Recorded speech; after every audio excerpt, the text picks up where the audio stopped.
नहमदुहु व नुसल्ली अला रसूलिहिल करीम अम्मा बाद फ़अऊज़ु बिल्लाहि मिनश्शैतानिर रजीम बिस्मिल्लाहिर रहमानिर रहीम। अल्हम्दुलिल्लाह, आज एक मरतबा फिर एक बहुत ज़्यादा अहम मसले के साथ आपके सामने हाज़िरी हुई है। वो मसला ये कि कोयटा से मोहतरम इलियास साहब ने सवाल किया है। उनका सवाल ये है कि नीचे के होंठ में जो ये बाल होते हैं जिनको रीश बच्चा कहा जाता है, आया ये दाढ़ी में दाखिल है या नहीं, आया इसको मुंडाना जायज़ है या नहीं। तो याद रखिए, रीश बच्चा ये दाढ़ी में दाखिल है, इसका मुंडाना दाढ़ी के एक जुज़ का मुंडाना है जो कि नाजायज़ और हराम है। लिहाजा जो लोग रीश बच्चा जो कि नीचे के होंठ में होता है, जैसे ये है, जो इसको कटवाते हैं, याद रखें वो खिलाफ शरअ काम करते हैं, इससे इज्तनाब करना चाहिए।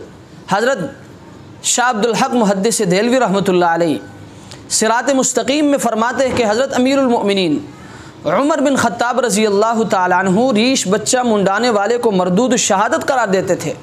और इसी तरह हज़रत अल्लामा अनवर शाह कश्मीरी रहमतुल्लाह अलैहि की फैज़ुल बारी में है कि रीश बच्चा मुंडाना बिदअत है। लिहाजा मैं आपसे गुजारिश करूँगा कि जो लोग रीश बच्चा मुंडाते हैं वो खिलाफ शरअ काम करते हैं, इससे इज्तनाब करना चाहिए। ये दाढ़ी में दाखिल है। जो लोग इसको काटते हैं, याद रखें वो दाढ़ी के एक जुज़ को काटते हैं जो कि नाजायज़ और हराम है।